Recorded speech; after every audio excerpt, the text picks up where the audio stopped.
புத்தாண்டு நல்வாழ்த்துக்கள்.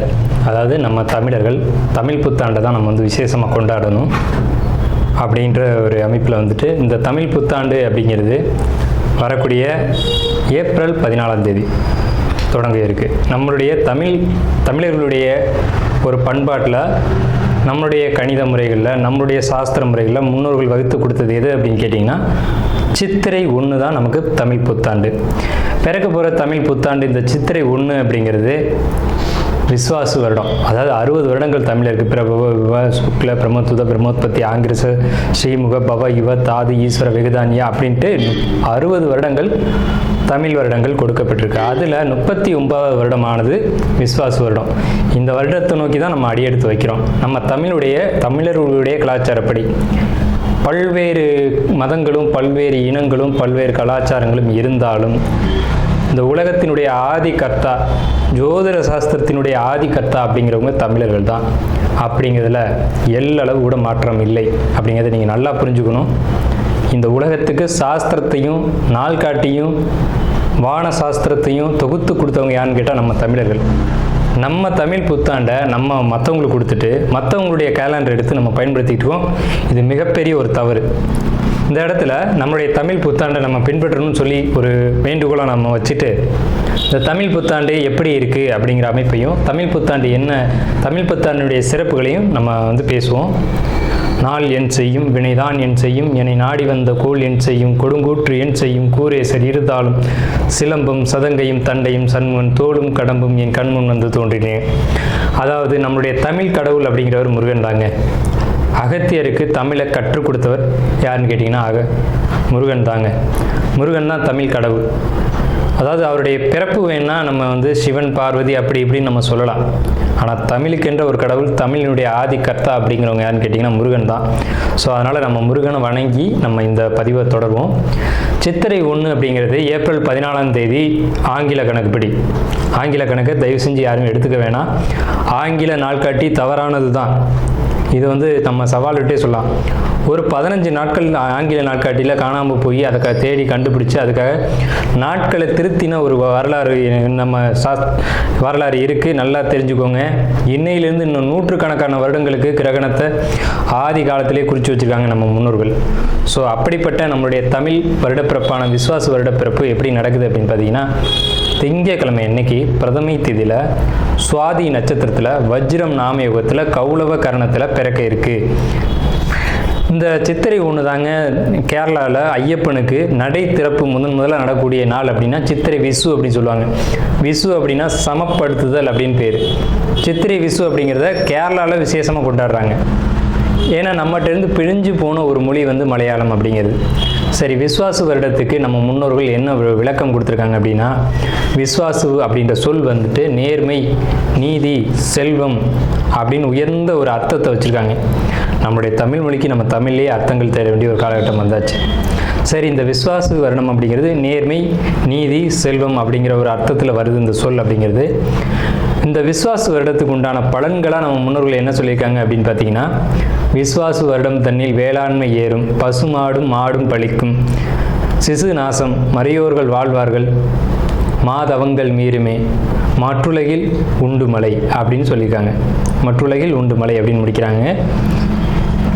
இதனுடைய அர்த்தம் என்னன்னு கேட்டிங்கன்னா, இந்த வருடம் விஸ்வாசு வருடம் அப்படிங்கிறது ஒவ்வொரு 60 வருடங்களுக்கு ஒரு முறை 39 ஆண்டாக பிறக்கக்கூடிய இந்த விஸ்வாசு வருடமானது வருகின்ற காலகட்டத்தில் எல்லாம் வேளாண்மை உயரும் அப்படின்னு சொல்லியிருக்காங்க. பசுமாடும் மாடும் பழிக்கும் அப்படின்னா நம்மளுடைய பசுமாடுகள் அப்படிங்கிறது நல்ல ஒரு முன்னேற்றத்தை அடையும். மாடு ஆடுகளுக்கு ஒரு நல்ல தீவனங்கள் கிடைத்து அதுவும் நல்ல செழித்து வரும். ஆதி காலத்தில் வந்து மாடை தான் செல்வமாக குறிப்பிட்டிருக்காங்க. இன்றைக்கி வந்து பணம் அப்படின்ற ரூபாய் தாள்களை நம்ம வந்து பணமாக குறிப்பிட்றோம்.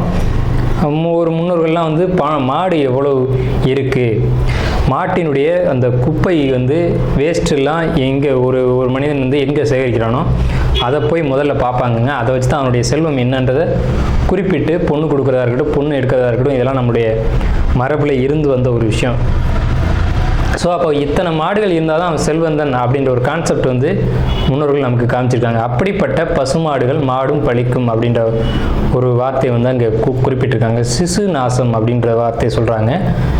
மறையோர்கள் வாழ்வார்கள். மறையோர்கள்னால் யாருன்னு கேட்டிங்கன்னா சமுதாயத்தில் முக்கியமாக இருக்கக்கூடிய பெரியவங்க, மற்றவங்களுக்கு வழிகாட்டக்கூடியவங்க வாழ்வாங்க அப்படின்றத சொல்லியிருக்காங்க. மாதவங்கள் மீறுமே அப்படின்ற ஒரு வார்த்தையும் வருது. மாதவங்கள் மீறும் அப்படின்னா ஒழுக்கக்கேடான செயல்பாடுகளில் மனிதர்கள் நடக்க வேண்டிய காலகட்டங்கள் வரும். ஒழுக்கக்கேடுனா என்னங்க? இந்த விரல் தான் ஒழுக்கக்கேடு, இந்த ஒற்றை விரல் தான். இந்த விரலை வச்சு தான் நம்ம பட்டன் அமுக்கிறோம், காசு வாங்கிட்டு அமுக்கிறோம். இதுதான் மாதவங்கள் மீறுமே அப்படின்றது.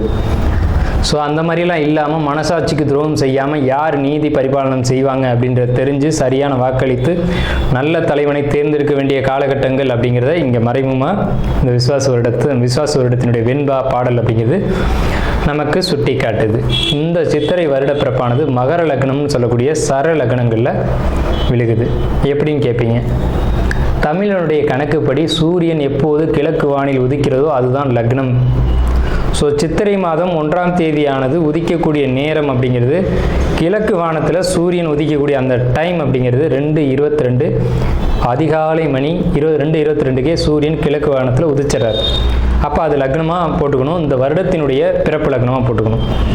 ஸோ அப்படி நம்ம போடும்போது மகர லக்னம் சர லக்னத்தில் விழுகுது. முன்னோர்கள் சித்திரை 1ஆம் தேதி அப்படிங்கிறத கண்டறிஞ்சு அந்த 1ஆம் தேதி தொடங்கக்கூடிய லக்னத்தை கண்டறிஞ்சு அதுக்கான பலன்களை பஞ்சாங்கங்களில் எழுத ஆரம்பிச்சிருக்காங்க. ஸோ அதன் அடிப்படையில் சர லக்னமான மகர லக்னத்தில் இந்த புத்தாண்டு அப்படிங்கிறது பிறகுது. இது ஒரு விசேஷமான ஒரு விஷயந்தான். ஏன் அப்படின்னு கேட்டிங்கன்னா, அந்த மகர லக்னத்துக்கு அதிபதியான சனி பகவான் ஒரு பலமான ஒரு நிலையில் வருடப்பிறப்பின் போது இருப்பாங்க அப்படிங்கிற ஒரு விசேஷமான ஒரு அமைப்பில் இந்த வருடப்பிறப்பு அப்படிங்கிறது விஸ்வாச வருடம் பிறக்கின்றது. ஸோ இந்த விஸ்வாச வருடம் பிறக்கும் போதே நமக்கு ஒரு நல்ல செய்தி கிடைச்சாச்சு, இந்த வருடம் நன்றாக இருக்க போகுது அப்படிங்கிற ஒரு விஷயம்.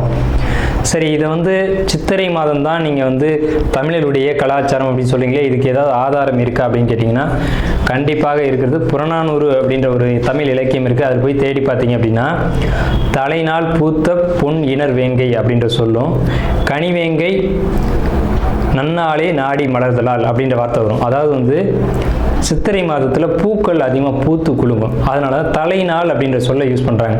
தலைநாள்னா முதல் மாதம் அப்படின்னு, தலை மாதம் கடை மாதம் அப்படின்னு பிரிக்கிறாங்க. கனிவேங்கை நாடி மலர்தலால், கனிவேங்கை நல்லான் நாடி மலர்தலால், அந்த பூக்கள் பூக்கிறதுனால அந்த கனிவேங்கை மாதம் அப்படிங்கிறதையும் தலைநாள் பூத்த பொன் இனர் வேங்கை அப்படின்ற சொல்லும் புறநானூறு அப்படின்ற இலக்கியத்தில் தமிழ் மாதம் முதல் மாதம் சித்திரை மாதம்ன்ற குறிப்பீடு அங்கே இருக்குது. சரிங்களா? வண்ண மலர்கள் பூத்து குலுங்கக்கூடிய ஒரு பொன்னான மலர்கள், பொன் போன்ற மலர்கள். இன்றைக்கும் கேரளாவில் ஒரு மஞ்சள் நிறத்தில் தங்க நிறத்தில் பூக்கக்கூடிய பூக்களை பறித்து அவங்க விசேஷத்துக்கு சித்திரை 1 அன்னைக்கு கொண்டாடுறாங்க. அவங்க தமிழ் பண்பாடை பின்பற்றுறாங்க அப்படின்றத இதை நீங்கள் தெரிஞ்சுக்கலாம். சரிங்களா? இப்போ இந்த சித்திரைக்கு அதிதேவதை யாருன்னு கேட்டிங்கன்னா மகாவிஷ்ணு. மகாவிஷ்ணு தான் காக்கக்கூடிய கடவுள் அப்படின்னு சொல்கிறாங்க. மகாவிஷ்ணு எங்கும் நிறைந்தவர் அப்படின்னு சொல்கிறாங்க. சரிங்க சார், சித்திரை மாதம் விசேஷங்களை கொண்டாடலாமா அப்படின்ற ஒரு கேள்வி வரும். 100% கொண்டாடலாம். ஏன்னு கேளுங்க. இதுக்கு உதாரணம் ராமர் தான். ராமர் பட்டாபிஷேகம் ஏற்ற மாதம் எதுன்னு கேட்டிங்கன்னா சித்திரை மாதங்க. அப்போது விலக்கப்பட்ட மாதங்கள் அல்ல, இது விசேஷத்துக்கு ஏற்றுக்கொள்ளப்பட்ட மாதம் எதுன்னு கேட்டிங்கன்னா சித்திரை மாதம்தான். பகவத்கீதையிலே ஒரு வார்த்தை வருது, ருதுக்களில் நான் வசந்த ருதுவாக இருக்கிறேன் அப்படின்னு கிருஷ்ணன் சொல்கிறார். நம்மளுடைய வாக்கியம் இல்லை, இது பகவானுடைய சொல். அப்போ வசந்த ருது அப்படின்றது எதுன்னு கேட்டிங்கன்னா சித்திரை 1 தான் வசந்த ருதுவினுடைய தொடக்கம். வசந்த காலம் அப்படிங்கிறது வெயில் காலம் அப்படின்னு தான் பேர், கோடை காலம் அப்படின்னு பேர். வசந்த காலமானது சித்திரை வைகாசி, இந்த 2 மாதத்தையும் வசந்த காலம் அப்படின்னு குறிப்பிடுறாங்க சமஸ்கிருதத்தில். அப்போ இந்த வசந்த காலம் எனக்கு பிடித்த ருது அப்படின்னு சொல்கிறாரு கிருஷ்ணர். ஸோ ராமர் பட்டாபிஷேகம் ஏற்றுக்கிட்ட நாட்கள் எது அப்படின்னு கேட்டிங்கன்னா சித்திரை மாதம். அப்போ சித்திரை மாதம் புது வீடு வாங்கலாம், புது வீடுக்கு கிரகப்பிரவேசம் பண்ணலாம், புது மனை எழுப்பலாம், மனை சம்பந்தப்பட்ட விஷயங்கள், மங்கள காரியங்கள், இது எல்லாம் செய்வதற்கு உகந்த மாதம் சித்திரை மாதம். சரி, அப்போ அந்த சித்திரை மாதம் பார்த்திங்கன்னா சித்திரா பௌர்ணமி அப்படின்னு ஒன்று வரும். சித்திரை பௌர்ணமி அப்படின்ற ஒரு விசேஷம் வரும். சூரியன் மேசத்திலும் சந்திரன் துலாத்திலும் இருந்து சித்திரை நட்சத்திரம் வருகின்ற நாளில் பௌர்ணமி திதியானது உதிக்கும். ஒவ்வொரு தமிழ் மாதத்துக்கும் குறிப்பிட்ட நட்சத்திரத்தில் தான் பௌர்ணமி திதி வரும். அந்த திதி எந்த காலகட்டத்திலையும் மாறாது. அதனால தான் தமிழர்கள் ரொம்ப நுட்பமானவர்கள் நம்ம சொல்கிறோம். வைகாசி மாதம் அப்படின்னு எடுத்துக்கிட்டோம்னா அந்த மாதத்துக்கு பேர் வைகாசின்னு ஏன் வந்தது அப்படிங்கிறது தெரியணும். விசாக நட்சத்திரத்தில் பௌர்ணமி உதிக்கும். மேச ராசியானது மே மாதம் நம்ம மேச ராசின்னு சொல்கிறோம், மேடத்தை மே அப்படின்னு சொல்கிறோம். நம்மக்கிட்டேருந்து எடுத்துக்கொண்ட ஒரு வார்த்தை ஆங்கிலத்தில். மேடம்ன்ற சொல்ல மேஷம், மேடம்ன்ற சொல்ல மே அப்படின்னு திரிச்சிருக்காங்க. இவ்வளோதான் விஷயம், சரிங்களா? மேடம் நம்ம குறிப்பிட்றோம் ராசியில், அதை மே மாதம்னு அவங்க குறிப்பிட்றாங்க. அப்போ இந்த பருவ காலத்தில் மே மாதம் வரக்கூடிய இந்த சித்திரை நட்சத்திரத்தில் தான் சித்திரை மாதம் பௌர்ணமி உதிக்கும். முழு நிலா, பெரிய நிலா உதிக்கும். சந்திரன் வந்து ரொம்ப பிரகாசமாக இருக்கக்கூடிய பௌர்ணமி திதியானது முதல்ல உதிக்கிற மாதம் சித்திரை மாதத்தில் தான் அவ்வளோ முழு நிலாவாக ஒலிக்கும். இந்த சித்ரா பௌர்ணமி அப்படிங்கிறது சித்திரகுப்தனுக்கான விசேஷ நாள். சித்திரகுப்தன் யாருங்க? யமனுடைய பிஏ, யமனுடைய கணக்காளி, யமனுடைய பணியாளர். இவரை வந்து இந்த மாதத்தில் விசேஷமாக கொண்டாடுறாங்க. நம்மளுடைய முன்னோர்கள் இறந்தவங்க இருக்காங்க அப்படின்னா அவங்க நல்ல ஆத்மாவா கெட்ட ஆத்மாவான்னு கணக்கு எழுதக்கூடியவர் சித்திரகுப்தன் தான். அந்த கணக்கு அவர் எழுதுறதுனால தான் சித்ரா பௌர்ணமி அன்னைக்கு நம்ம முன்னோர்களை கொண்டாடி விசேஷமாக வழிபாடு செய்கிறோம். தை 1 தமிழ் புத்தாண்டுன்னு கொண்டு வந்தாங்க. அதை முழுமையாக ஒரு வருடம் கூட அவங்களால கடைபிடிக்க முடியல. இன்னொரு வரைக்கும் அதுக்கான சரியான கணக்கீடுகளை அவங்களால கொடுக்க முடியலை. வார்த்தைக்கு தை 1 தான், இது வந்து நாங்கள் ஆதாரத்தை கண்டுபிடிச்சிட்டோம், எங்கள்கிட்ட இது இருக்குது அது இருக்குது அப்படின்லாம் சொன்னாங்க. ஆனால் ஒரு தெளிவான ஒரு விஷயத்தை அவங்களால கொடுக்க முடியல. அதுக்கான ஒரு காலண்டரையோ நாட்காட்டியோ அவங்களால கொடுக்க முடியல. சித்திரை 1 தான் தமிழர்களுக்கான புத்தாண்டு. அந்த புத்தாண்டை விசேஷமாக கொண்டாடணும். எப்படிலாம் கொண்டாடலாம் சார்? எப்படி கொண்டாடலாம்? சித்திரை மாதத்துக்கு முத நாளே அதுக்கு நம்ம தயாராகணும். நம்மளுடைய பாரம்பரிய உடைகளை அன்றைக்கி அணியணும். என்னது நம்ம பாரம்பரிய உடை அப்படின்னு கேட்டிங்கன்னா, தும்பப்பூ மல்லு வேட்டின்னு கேள்விப்பட்டிருப்பீங்க. மல்லு வேட்டி வந்து தும்ப நிறத்தில் தாங்க இருக்கும். தமிழருடைய உடை அப்படின்னு எடுத்துக்கிட்டிங்கன்னா, நம்ம வந்து வெயிலில் இருக்கக்கூடியவங்க, விவசாயம் பண்ணக்கூடியவங்க, உழைக்கக்கூடியவங்க, நமக்கு வந்து மல்லு வேட்டி தான் ஒத்து வரும். இந்த இப்போ கலாச்சாரம் மாறிடுச்சு, என்னென்னவோ உடைகள் அணிகிறாங்க. அதெல்லாம் நமக்கான உடை கிடையாது. தும்பப்பூ மல்லு வேட்டி தான் நமக்கான உடை. அப்போ இந்த மல்லு துணியை தான் நம்ம வஸ்திரத்தை அணியணும். மேல் சட்டை போடக்கூடிய வழக்கம் நம்மளுடைய கலாச்சாரத்தில் கிடையாது. அப்படி போடுறது ரொம்ப தவறான விஷயம். நம்ம தவறான விஷயத்தை நோக்கி போய்கிட்டு இருக்கோம். ஒரு ஊசியில் குத்தி ஒரு துணியை நெஞ்சு நீங்கள் போட்டிங்கன்னா நீங்கள் தமிழர்களே கிடையாது. உறுதியாக சொல்லுவேன். வெறும் துணியை நூலில் கோக்காமல் அணிகிறவன் தான் உண்மையான தமிழன். இதை மறுத்து பேசவே முடியாது. இதுதான் உண்மையான வரலாறு. அதாவது ஒரு துணியை எடுத்து அப்படியே உடலில் சுற்றிக்கணும், அவன் தான் தமிழன். மேல் அங்கம் வந்து வஸ்திரம்ன்ற துண்டும், அது எவ்வளோ பெருசாக வேணாலும் இருக்கலாம், அது சின்னதாக வேணாலும் இருக்கலாம். அது அவங்களுடைய வசதியை பொறுத்தது. ஆனால் சுத்தமான மல்லுவாக இருக்கணும். மல்லுன்றது பருத்தி நூலால் செய்யப்பட்டது. நம்ம வந்து பருத்தியை உற்பத்தி செய்யக்கூடியவங்க. நம்ம நிலத்தில் தான் பருத்தி உற்பத்தி ஆகும். அதுக்கான சரியான மண் வந்து தமிழர்களுடைய மண் தான். உலகத்துக்கே ஆடையும் சாஸ்திரத்தையும் கற்றுக் கொடுத்தவங்க யாருன்னா தமிழன் தான். ஸோ இந்த மாதிரி பாரம்பரிய உடைகளை அணிஞ்சு நம்ம விசேஷத்தை கொண்டாடணும். பச்சடி செய்வாங்க அன்னைக்கு, சித்திரை 1 அன்னைக்கு பச்சடி செய்வாங்க. இன்றைக்கெலாம் யாருமே செய்யறதில்ல. வேப்பம்பூ பச்சடி, மாங்காய் பச்சடி இதெல்லாம் செய்வாங்க. அது ரொம்ப இனிமையாக இருக்கும். வேப்பம்பூ எப்படி சார் இனிமையாக இருக்கும்? செய்வாங்க சார், அதை இனிப்பாக செய்ய முடியும். பச்சடி செய்வாங்க. அன்னைக்கு அந்த உணவை எடுத்துக்கணும். வேப்பம்பூ ரசம்லாம் வச்சு அன்றைக்கி சாப்பிடுவாங்க. அவ்வளோ ருசியாக இருக்கும். அந்த நாளில் அந்த உணவை தான் எடுத்துக்கணும்னு நமக்கு முன்னோர்கள் சொல்லியிருக்காங்க. அதை தவிர்த்து நீங்கள் போகிறது அப்படிங்கிறது ஒரு சிறப்பான விஷயம் கிடையாது. சரி, நம்ம வந்து இந்த 39ஆம் ஆண்டில் இருக்கோம். கலியுகாதி வருஷம் 5127ஆவது ஆண்டு இந்த விசுவாச வருடம் பிறக்குது. இந்த ஆண்டினுடைய ராஜா மந்திரி அப்படிங்கிறது சூரியன். இந்த ஆண்டினுடைய ராஜா மந்திரி அப்படிங்கிறது சந்திரன். அர்க்காதிபதி சூரியன், மேகாதிபதி சூரியன், சஸ்யாதிபதி குரு, சேனாதிபதி சூரியன், ரசாதிபதி சனி. இந்த ஆண்டினுடைய ராஜா அப்படின்னு சொல்லக்கூடியவர் சந்திரன் பலமாக இருக்காங்க. இந்த ஆண்டு உடைய தொடக்கத்திலே பலமாக இருக்காங்க. சனி பலமாக இருக்காங்க. சூரியன் பலமாக இருக்காங்க. சூரியன் எப்போவுமே வருஷ ஆண்டு பிறப்பு அப்படின்னாலே சூரியன் பலமாக தான் இருப்பார். அது என்ன ஸ்பெஷல்னு கேட்டிங்கன்னா, அந்த வீடு வந்து எந்த ஒரு பலகீனமும் அடையாமல் இருக்குது. மேசராசி. சஸ்யாதிபதி குரு அதீத பலத்தில் இருக்கார். எப்படின்னு கேட்டிங்கன்னா, பரிவர்த்தனை யோகத்தில் குரு சுக்கிரன் பரிவர்த்தனையில் தங்களுடைய வீடுகளை மாற்றிக்கிட்டு, பகை கிரகங்கள் தான் குரு சுக்கிரன், ஆனால் தங்களுடைய வீடுகளை பரிமாற்றம் செஞ்சுக்கிட்டு நல்ல ஒரு பலமான நிலையில் இருக்காங்க. இந்த வருஷம் மழை வந்து ரொம்ப அற்புதமாக பெய்யும். சகல ஜீவராசிகளுக்கும் உணவுகள் தட்டுப்பாடு இல்லாமல் கிடைக்கும். ரொம்ப பெரிய ஒரு அற்புதமான விஷயம். அன்னதானங்கள், கோயில் விசேஷங்கள் சிறப்பாக நடக்கும். ஆனால் அந்த புனித யாத்திரைக்கு போகக்கூடியவங்களுக்கு இந்த விஸ்வாச வருடம் அவ்வளோ சிறப்பாக இல்லை. அங்கே சில நெருக்கடிகள், தொந்தரவுகள் இருக்கலாம் அப்படின்ற ஒரு சின்ன மைனஸ் மட்டும்தான் இருக்குது. அதே நேரத்தில் உணவு உற்பத்திகள் அப்படிங்கிறது அதிகரிக்கும். மழை நல்லா பொழியும். அணு ஆயுத உற்பத்திகள் அதிகமாக இருக்கும். ஆயுதங்கள், இரும்பு, எஃகு போன்ற விஷயங்களுடைய உற்பத்தி அதிகரிக்கும். மருத்துவத்தில் இந்திய தேசம் முதலிடத்தை வகிக்கும். வட மாநிலங்களில் வெள்ள பாதிப்புகள் ஏற்படும். மின்சார தடைகள் அடிக்கடி ஏற்படும். பேட்டரி வாகனங்கள் அதிகரிக்கும். பெரும்பாலும் இந்த பெட்ரோலியம் சம்மந்தப்பட்ட வாகனங்கள் அப்படிங்கிறது குறையும். தங்கம், வெள்ளி உளைச்சல் அப்படிங்கிறது உச்சத்தை அடையும். விலை உச்சத்தை அடையும். தங்கம், வெள்ளியை பொறுத்த வரைக்கும், ஆபரணங்களை பொறுத்த வரைக்கும் விலை உச்சத்தை அடையும். ஆனால் விலையும் அதிகம் அடையும் போதெல்லாம் அந்த விற்பனையும் அதிகமாகும். நல்ல லாபங்கள் கிடைக்கும். அதிகமாக தங்க நகைகளை வாங்கி அணியக்கூடியதும் சேமிக்கக்கூடியதும் இந்த ஆண்டு மக்கள் செய்வாங்க. சுரங்கம், பெட்ரோலியம், கிணறு இதை பொறுத்த வரைக்கும் விபத்துக்கள் ஏற்படுத்தி கொண்டே இருக்கும். பெண்களுக்கு அவமரியாதைகளும் பாலியல் தொந்தரவும் நடைபெறும். இது ஒரு மைனஸ் தாங்க. பூச்சி, கருவண்டு இந்த மாதிரியான விஷயங்கள் அதிகரிக்கும். வெங்காயம், தக்காளி, பூண்டு, மாங்காய், புளி இதனுடைய உற்பத்தியும் அதிகமாக இருக்கும். விலையும் அதிகமாக இருக்கும். மனிதர்களுக்கு இந்த நடைப்பயணம் போகக்கூடியவங்களுக்கு மட்டும் கொஞ்சம் தொந்தரவுகள் இருக்குங்க. இது இந்த ஆண்டினுடைய பலனாக இருக்குது. இந்த ஆண்டு எப்படி கொண்டாடணும் அப்படின்றத பற்றி நம்ம பேசணும், சரிங்களா? அப்போ அந்த நாளில் புத்தாடைகள் அணிஞ்சு விசேஷமாக நம்ம அதுக்கு முத நாளே தயாராகிடணும். சித்திரை கனி காணுதல் அப்படின்னு சொல்லுவாங்க. சித்திரை கனி காணுதல் தமிழருடைய ஒரு மரபான பண்பாடு.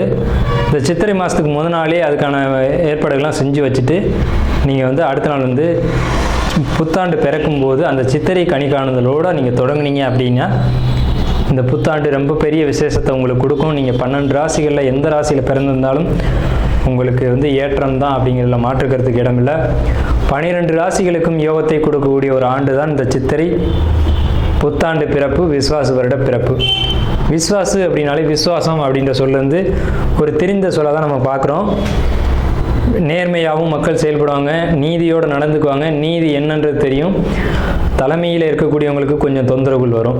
தலைமை அப்படின்னா உங்களுக்கு தெரியும், அரசாங்கத்தில் அரசியலில் இருக்கக்கூடியவங்களுக்கு தொந்தரவுகள் வருது அப்படிங்கிறதெல்லாம் மாற்றுக்கிறதுக்கு இடமில்லை. இதை பலர் சொல்லலாம், பலர் மறுக்கலாம். நடக்கும்போது சில விஷயங்கள் நீங்கள் தெரிஞ்சுக்கிங்க. புத்தாண்டினுடைய பிறப்பானது சிம்ம மாந்தியில் தொடங்குகிறது. அப்போ தலைமையில் இருக்கக்கூடியவங்க யாருன்னு நம்ம குறிப்பிட்டு சொல்ல முடியாது. எல்லாருமே தலைமை தான்.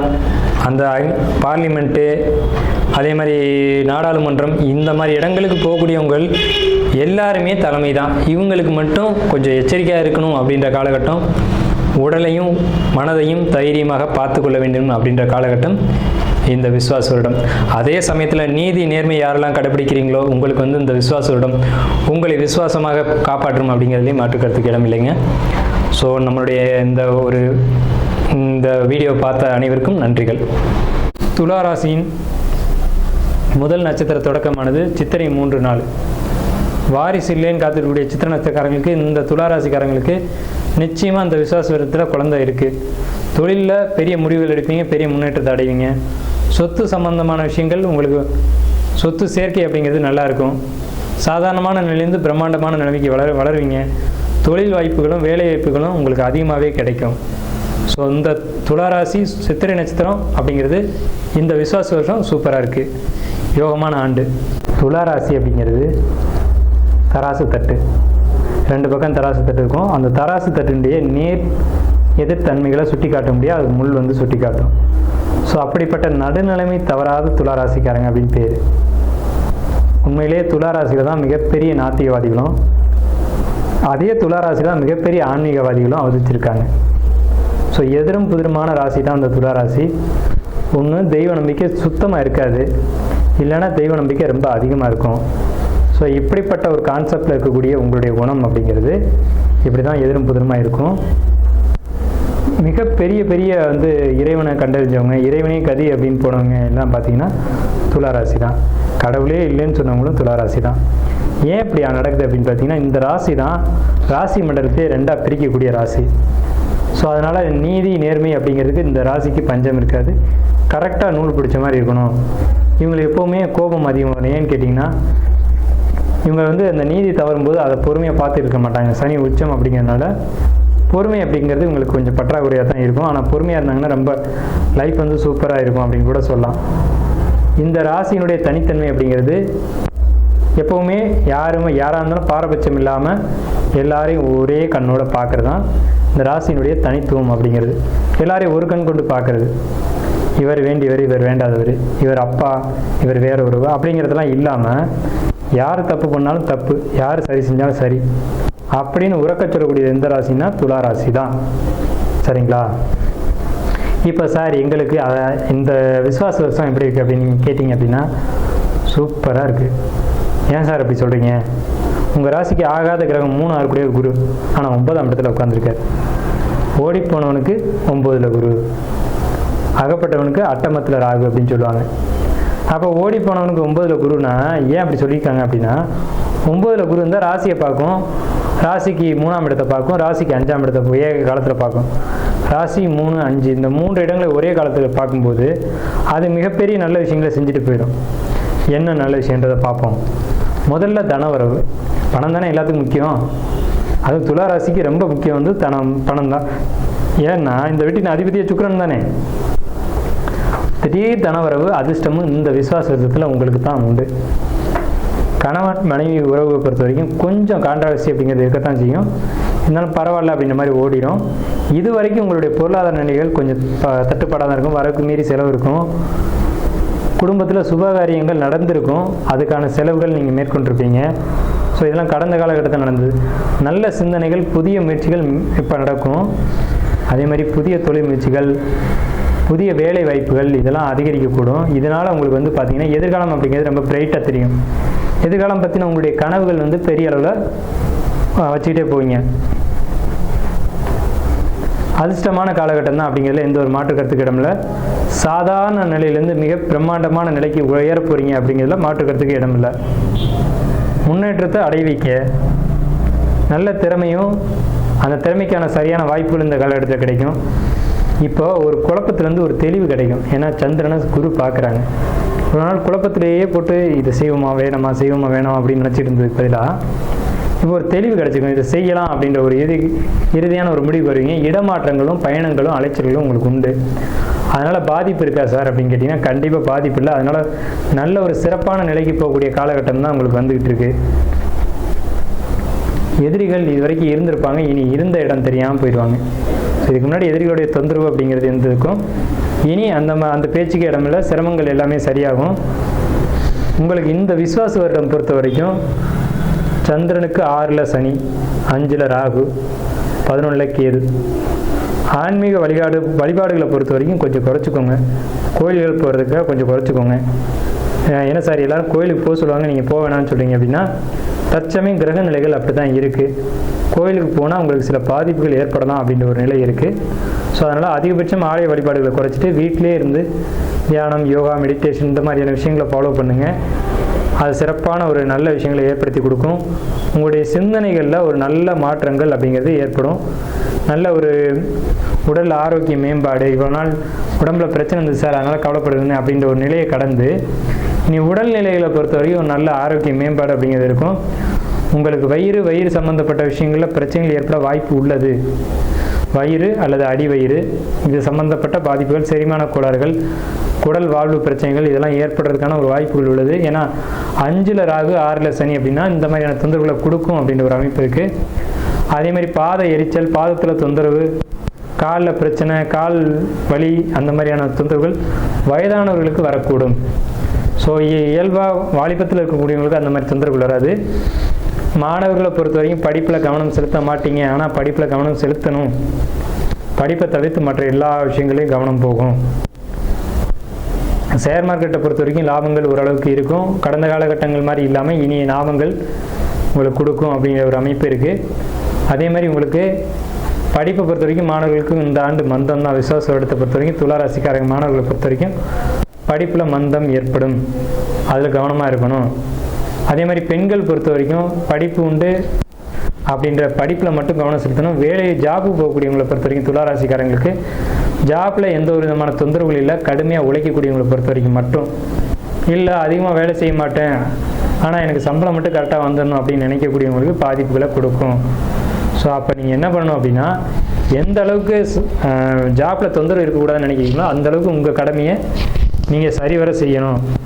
அதே மாதிரி தொழில் பண்ணக்கூடிய துளாராசிக்காரங்களை பொறுத்த வரைக்கும் பெரும்பாலும் தொழிலில் தான் துளாராசிக்காரங்க இருப்பாங்க. தொழில் செய்யக்கூடியவங்களுக்கு பிரம்மாண்ட லாபமும் பிரம்மாண்ட வெற்றியும் இருக்குது. ஏன்னா பாக்கியஸ்தான குரு அப்படிங்கிறது தொழிலில் நல்ல முன்னேற்றத்தை கொடுக்கும். அதுவும் குறிப்பாக வியாபாரம் பண்ணக்கூடியவங்க, டைப்பு, எழுத்து, பத்திரம் இந்த துறைகளில் இருக்கக்கூடியவங்களுக்கு ரொம்ப பெரிய ஒரு வளர்ச்சிக்கான காலகட்டம் தான். ஆனால் அதுலேயும் தொழிலையும் உழைப்பு அதிகமாக செலுத்தணும் அப்படிங்கிற காலகட்டம். ஸோ துளாராசி ஓவராலாக பார்க்கும்போது ஒரு 55% மேலே நல்ல பலன்கள் இருக்குது. ஸோ நம்ம மேலே சொன்ன மாதிரியான நல்ல பலன்கள் அப்படிங்கிறது துளாராசிக்கு இருக்குது. எச்சரிக்கையான விஷயங்கள் அப்படிங்கிறது தேவையற்ற பயணங்களை குறைச்சிக்கணும். ரொம்ப லாங் ட்ராவல் அப்படிங்கிறத நிச்சயமாக குறைச்சிக்கணும். வெளிநாட்டு பயணங்கள் அப்படிங்கிறது இருக்கக்கூடாது. அதே மாதிரி தேவையில்லாதவங்கள்ட்ட பேசக்கூடாது. உங்களுக்கு பொறுத்த வரைக்கும் மனசு, இருதயம் அப்படின்ற விஷயங்களை பொறுத்த வரைக்கும் உங்களுக்கு ஹார்ட்டு சம்மந்தப்பட்ட விஷயங்களில், அதே மாதிரி நுரையீரல் இது சம்மந்தமாக பிரச்சனை இருக்கிறவங்க அதில் கொஞ்சம் கேர் எடுத்துக்கணும். ஏன்னா இங்கே பாதிப்புகள் வர்றதுக்கான வாய்ப்புகள் உள்ளது. உணவு பொறுத்த வரைக்கும் வெளியிட உணவுகள் எடுத்துக்க வேண்டாம். அலைச்சல்களை பெரும்பாலும் குறைச்சிங்க. வெளியூர் வெளிநாடு பயணங்கள் வேண்டாம். கணவன் மனைவி உறவை பொறுத்த வரைக்கும் கருத்து வேறுபாடுகள் ஏற்படும். அதை விட்டு கொடுத்து போய் தான் சரி பண்ணணும்.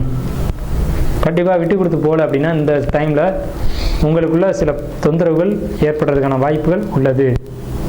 ஸோ இது எல்லாத்துக்கும் தீர்வு துளாராசிக்காரங்களாக இருக்கும் பட்சத்தில் அங்கே சுவாதி நட்சத்திரம் இருக்குது. துளாராசிக்காரங்களுக்கு இந்த நெகட்டிவான பலன்கள் சொல்லியிருக்கீங்களே, இதுக்கு பரிகாரம் வேணும் அப்படின்னு கேட்டிங்க அப்படின்னா, ஒன்று லக்ஷ்மி நரசிம்மர் வழிபாடு பண்ணுங்கள். இந்த லக்ஷ்மி நரசிம்மர் தலையில் 5 நாகங்கள் இருக்க மாதிரி ஒரு அமைப்பு இருக்கும். அதனால் லக்ஷ்மி நரசிம்மர் வழிபாடு பண்ணலாம். இல்லை அப்படின்னு சொல்லக்கூடியவங்க தொட்டியமில் திருநாராயணபுரம்னு ஒரு கோயில் இருக்குது. வேதநாராயண பெருமாள் அப்படின்னு அந்த பெருமாளுடைய பேர். அந்த கோயிலை போய் வழிபாடு பண்ணிங்கனாலும் துளாராசிக்கு நெகட்டிவான பலன்கள், துலா லக்னத்துக்கு நடக்க வேண்டிய நெகட்டிவான பலன்கள் அப்படிங்கிறது அந்த ஒரு 40% சொல்லியிருக்கோம் இல்லையா, அது தவிர்க்கப்படும். ஸோ துளாராசிக்கு என்னுடைய வாழ்த்துக்களும் வணக்கங்களும்.